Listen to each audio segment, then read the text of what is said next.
ಮದುವೆ ಸ್ವರ್ಗದಲ್ಲೇ ನಿರ್ಧಾರ ಆಗಿರುತ್ತೆ ಅನ್ನೋ ಮಾತಿದೆ. ಆದರೆ ದಂಪತಿ ಸಣ್ಣ ಮನಸ್ತಾಪ, ಭಿನ್ನಾಭಿಪ್ರಾಯಗಳಿಂದ ವರ್ಷಗಳ ಪ್ರೀತಿ ಸಂಬಂಧವನ್ನ ಕ್ಷಣ ಮಾತ್ರದಲ್ಲಿ ಮುರಿದುಕೊಂಡು ಬಿಡ್ತಾರೆ. ಹೀಗಾಗಿ ಈ ಪರಿಸ್ಥಿತಿಯ ವೇಳೆ ಒಂದು ಸುಂದರ ದೀರ್ಘವಾದ ಸಂಬಂಧವನ್ನ ಕಾಪಾಡೋದು ಸವಾಲೇ ಸರಿ.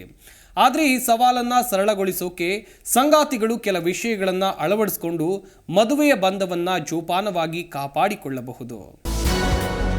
ಸುಖಿ ದಾಂಪತ್ಯದ ಸೂತ್ರಗಳಿವು. ಸಂಸಾರವನ್ನ ಆನಂದ ಸಾಗರವಾಗಿಸುವ ತಂತ್ರ.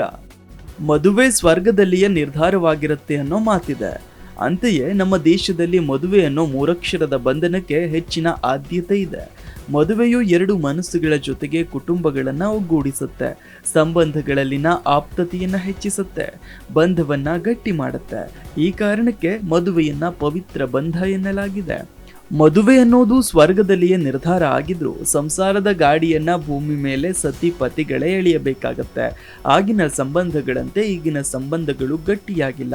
ಸಣ್ಣ ಮನಸ್ತಾಪ, ಭಿನ್ನ ಅಭಿಪ್ರಾಯ ವರ್ಷಗಳ ಪ್ರೀತಿ ಸಂಬಂಧವನ್ನ ಕ್ಷಣ ಮಾತ್ರದಲ್ಲಿ ಮುರಿದು ಬಿಡುತ್ತಿದೆ.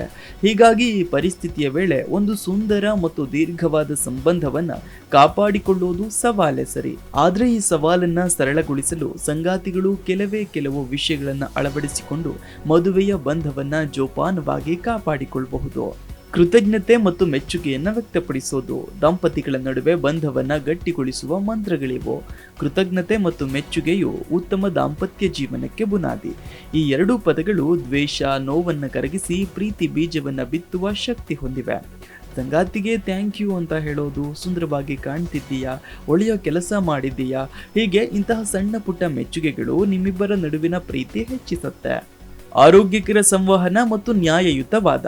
ಹೌದು, ಪ್ರೀತಿಯಲ್ಲಿ ಮಾತೇ ಮುಖ್ಯ. ಫೋನ್, ಟಿವಿ ಅಂತ ಮುಳುಗಿ ಹೋಗಿರೋರ ಜಗತ್ತಿನಲ್ಲಿ ಪರಸ್ಪರ ಕೂತು ಮಾತನಾಡಿದ್ರೆ ಅದರ ಆನಂದವೇ ಬೇರೆ. ನಿಮ್ಮ ಮದುವೆ ಜೀವನ ಸುಖಕರವಾಗಿರಬೇಕು ಅಂದ್ರೆ ಸಂಸಾರದ ಸೂತ್ರದಲ್ಲಿ ಸಂವಹನ ಮತ್ತು ನ್ಯಾಯಯುತ ಹೋರಾಟ ಇರಲಿ.